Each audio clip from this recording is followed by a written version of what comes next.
Okay, guys? All right. Taylor? All right, take a look at another one of these. Set up the same kind of way.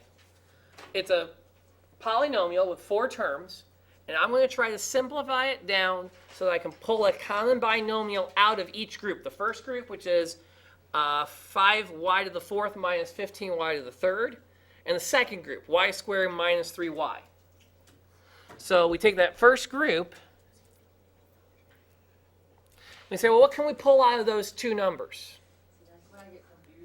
Okay, well, what's a common factor? 5. They both have a 5 in there, so let's factor out a 5. That leaves y to the 4th minus 3y to the 3rd. And I'm going to go ahead and I'm going to just take this guy right here and carry him down. I'm going to write every single step one at a time and keep them all on one line together so we can kind of track what we're doing and also have an idea of where we're going. Sometimes it gets easier to see how I can arrange these so they match up. Now, looking at this first term again, can I pull anybody else out of this one? Is there still a common factor there? Y to the 3rd. Not 3y, y to the 3rd. That's gross. Kids. Kids. Thanks. All 15. Doesn't show. What are you trying to do? Guys. Sasha. I just My birthday yesterday. So, I don't think I can take y minus 3 any further. That's as far as that's going to get factored. So let's now look at the second group. Is that y minus 3? Y minus 3, yep. That's a y minus a positive 3. Oops. Let me make that 3 so that top isn't quite so long. There we go. Look at the second group, y squared minus 3. Is there something out of that group Y squared minus 3y. I can pull out? This group over here. What? I can pull a y out of each of those. So let's 5y to the 3rd, y minus 3. So I don't change the first. Let's pull out that y, From which one? y minus 3. That's just over here. I'm just taking this section right here. Oh, And now I look at what I've got. Have I got myself set up where each of the groups has a common binomial I can yank out? well, how do you get y in parentheses y minus 3? I took this group right here, and I pulled a y out of each term. This has a y in it. Divide by line. Yeah.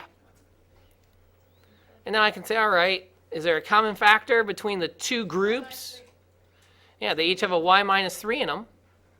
And so now comes that new step of pulling out that common factor of y minus 3. So this now becomes y minus 3. That's out. And what's left, Is 5y squared plus 1. exactly, 5y to the 3rd. I have a 5y to the 3rd plus y. So this becomes 5y to the 3rd plus y. Question. Why wouldn't it be y to the 4th? Interesting. What you got for me?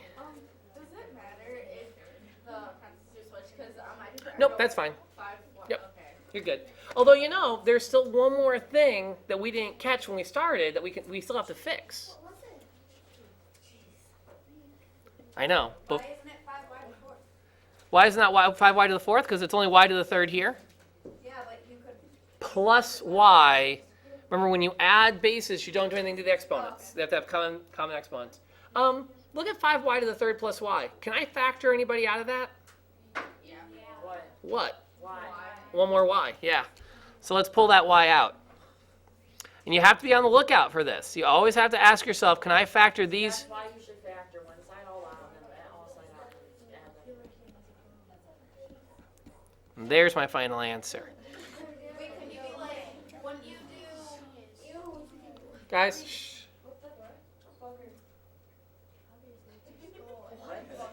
Okay.